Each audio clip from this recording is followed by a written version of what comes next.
Welcome to this episode of Diaspora Scholars TV, where we bring you stories about the journeys of students and scholars who've left Africa to come to the US to study, to pursue their careers, and like I keep saying, for betterment of themselves, their families, the countries they live in, and the countries they come from. Today, we are delighted to have Jacob Otile. He is a medical doctor, and he's also a student at IU-Bloomington, Indiana University, located in Bloomington, Indiana. So, Jacob, welcome to the show. Pleasure to be here. Nice to meet you, and thanks for agreeing to be part of this show so that you can share your story about how you've come this far. I know we are in this building. This is a residential hall, and you live here, right? Yeah, I do live here. You do live here. How long have you lived in this building? I think since I came to the US in 2023. 2023. Yeah. Now we are in 2024, so it's almost 2 years. I've made a year actually. More than a year. Probably a little over a year. Yeah. A little over a year. Yeah. Okay, so how is everything in the US? I know you are a student. When you came, I'm sure there was some culture shock. I always want my guests to share their culture shock. What was that striking thing that you were like, oh no? There's been quite a few cultural shocks, but I'm always one person that loves to be open-minded to learning, to understanding culture in terms of people and food. And as you know very well, coming from Uganda, food is really something that we value very, very highly. I don't think there is anywhere around the world that you can get the best food like Uganda. Okay. And that's not overstating anything. So when I came here... Yeah, I mean, I've been to Uganda and, I know what you mean. Yeah. So food, first of all, was the biggest shock for me. Like, I remember I called one of my friends and I'm like, dude, where can I get real food? I need to get at least some rice, some chicken, and that is prepared in form of a stew. Not fried chicken. No.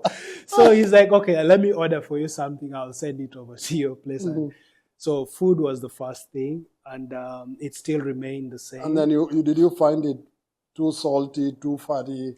Definitely, it's either too sweet, too salty, or too cold. Too cold. And yeah. I mean, I've interviewed people and they told me the same.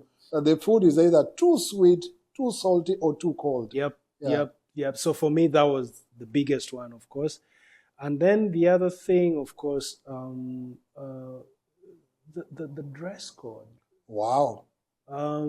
Yeah, I mean, if you for those who go to a club, you expect a certain kind of dress code like in the clubs. But here, even in the classes, in public places, sometimes you look at the dress codes and you're like, oh, that's different for me. That's different. But then you're like, oh, it seems to be like accepted. It's a culture. It's a way of life. It's something that, so that's something that took me by a very big. I remember the very first time I came here. From my background, training as a medical doctor, you dress smartly, you wear a necktie, you dress tacky, and wear shorts. That's the very first orientation I went to. I was dressed like that, and I was finding people dressed in shorts like these, and I'm like, oh, you go to public places like this. So, dress code was really a shocker to me, and so many other things. But also, I've also found very amazing people, very great community around here, either through the Harambee community, which is like gathering of all the Africans. Oh, so at Indiana University-Bloomington, you have an organization of African students. Yeah, we call it the Harambee. community. Yeah, community. Harambee, from pulling together. Yeah, pulling together all the community of Africa. Yeah. But also the East African community, we also get to meet at least once a month. That's something that is really, really very important that is not a very big thing in the US. Being part of a community is not a big thing. Everybody is individualized. Sorry. Everybody is individualized, and back in Africa or in East Africa, it's a community. Yeah, you're that much part of the community. But when you come here, everything is individualized and all that. So that kind of also took me as a very big shock. But what is that positive thing? I know, I know you've said food, etc. But what is that positive thing you also came and saw, like, and you said, "Oh wow, this is really, really great." I know this. This is probably may come out. I don't know how it will come out, but Yeah. I really, really don't know how to stop or how to pause. I'm somebody who is about doing the work, getting it done, putting in just the hard work always consistently and all that.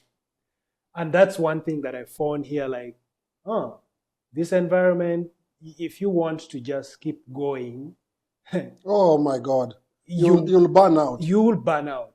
That's one thing. Oh, Here, it's both positive and negative. Oh, so you found like there are numerous opportunities, and it's the resources are limited. So you felt like you can work as hard and as long as you want, and on and on. Oh, Yeah. So you need to now try and regulate yourself and say, okay, I need to pause. I need to rest. I need to take a step back. Otherwise, you keep going on and get the tired. economy never sleeps. It never sleeps. If you want to do night jobs, if you want to do day jobs, if you want to work on your research, if you want to do all these, The lights are on. The lights are on every day, every night, everything. Wow. Yeah. Wow. Great. So so that's how you came. I mean, you've been here, about a year or so, and you are doing, a degree, like we said, a master's in public health. What is the future looking like, and when do you graduate? So my master's program ends in 2025. That is May 2025. Just around the corner. Yeah, I'm sure you're very busy right now. Yeah. Yeah, trying to finalize, make sure that you meet up with the schedule so that you can graduate on time. And coming into this program, MPH epidemiology, I needed to harness my skills in research, data management, and all that, because with my background in as a medical doctor, I needed to utilize both worlds in especially in clinical research. And that's the direction that I'm looking forward to, using both the degrees and both my medical training and then the MPH training, to be able to harness opportunities in majorly in clinical research. Okay. Yeah. Wow.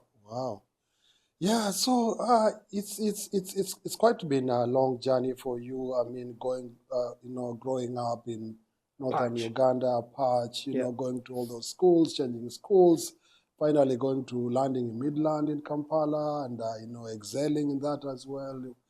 Going to medical school. Yeah. So which medical school did you go to in Uganda? So I attended Habib Medical School, which is in Islamic University in Uganda. They call it IUIU. IUIU. And then eventually you came to IU. And then I came to IU. Now I attended 4 different IUs. 3 different IUs. IU, and then IU. Yeah, so if you never thought of that, now it's ringing. Now it's ringing a bell, because when I was coming, I was thinking like, oh, somebody told me Jacob was in IUIU, and he's still at IU. You never leave IU. Yeah. That was Islamic University in Uganda. Yeah. But now you are in Indiana University-Bloomington. Yes. So I joined medical school. So background, after my high school, I went into clinical medicine. I did a diploma in clinical medicine and community health. You did a diploma first? Yes, which is a 3-year diploma. Oh my God, you've done lots of lots of clinical work. Yeah, I've been in a lot of clinical and community work. Yeah. So That was between 2010 and 2013. Okay. Which school was that? That was in Fort Portal School of Clinic Officers. Now it's called Fort Portal College of Health Sciences. Where is it? It's in Kabarole district, okay. Towards the western part of the country. Very cold place. It's not too far from Mbarara? Yeah, very close to Mbarara, probably about 2 or 3 hours drive from Mbarara. Okay, yeah. Because I've been driven, sometime all the way from Busia through, Tororo, Mukono, Kampala, Mbarara, Katuna, into Rwanda. Right. So I know that region. The western part is a lot of agricultural land. People really do a lot of dairy farming. Yeah. So that's where I went. Kabarole is one of the most beautiful cities in the world, I would say. There you go. Yeah, I spent there 3 years, did my training in clinical medicine and community health, graduated in 2013, and then worked a little bit from 2013, 2014, and 2015. I was back in medical school for the next 6 years. So 2015. You've been to medical school. Those are already 9 years, my friend. 9 years. Yeah, and then... Hold that thought. If you are watching, this is the story of Jacob Otile, who is now a Master of Public Health student at IU-Bloomington. He's been to medical school for 9 years in Uganda. He's still in school. Don't you want to be like him? I don't think they would want. That's too much of school. That's too much of school. But you've helped lots of patients, and you've solved lots of medical problems for many people, at least this far, and you are still doing it even in your current research. Yeah. So once I finished that, and then I went to Islamic University. I finished in 2020, graduated in 2020, did my internship through 2021. Where did you do your internship from? So my internship was split actually into two. I did part of it in northern Uganda, a hospital called St. Joseph Hospital, Kitgum. It's in, I know that. I have heard of that. Yeah, more closer to Sudan. Yeah. And then the next 6 months I was at the National Referral Hospital, Chirudu National Referral Hospital.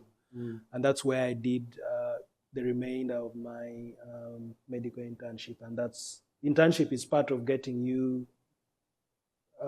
complete the licensing training. Okay. That's when now you get licensed as a medical doctor to practice through that. So then I did that and finished, and then got into practice. From 2021 into 2022 and 2023, I came here for my master's. Hold that thought. So, so viewers, aren't you inspired? In the final part, Jacob inspires us more by telling us what you need to do and what you don't need to do in order to be like him. We'll be right back. Thank you. Good.